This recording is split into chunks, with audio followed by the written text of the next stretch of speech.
ధర్మము అంటే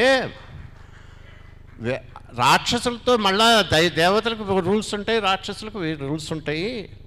వీడు దుష్టుల్ని దుర్మార్గుల్ని సంహరించే పద్ధతి వేరే ఉంది అని వాడిని ఎవరిని అయితే హిట్టింగ్ బిలో ది బెల్ట్ కూడా కొట్టించాడు. మనమేమంటాం, మామో ధర్మం అండి, మనం మంచివాళ్ళం అండి, మనం ఇలాంటి పనులు చేయమండి. ఈ పిచ్చి నమ్మకాలు పెట్టుకొని కూర్చున్నాం కాబట్టి 700 ఏళ్ళు అవస్థలు పడ్డాం. అందుకని ఆ రకమైనటువంటి మనది పొందాలి అనంటే మన ధర్మము, మన వేదము, మన చరిత్ర మనకు తెలిస్తే కదా అనేది.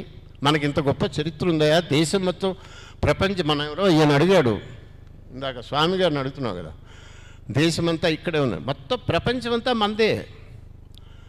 ఆసియా, ఆఫ్రికా, ఆస్ట్రేలియా, అమెరికా కూడా మనమే. పాతాళం అనేవాళ్ళు దాన్ని. ఆ పాతాళం మొత్తం ఎక్కడ చూసినా దేవతా విగ్రహాలే కనపడ్డాయి. న్యూయార్క్లో కూడా మొన్న కనపడ్డాయి. మెక్సికో మొత్తం వాళ్ళు మాది పాతాళం అనేవాళ్ళయా, మాదంతా హిందూ సంస్కృతి అని వాళ్ళు అఫీషియల్ హిస్టరీలో రాసుకున్నారు.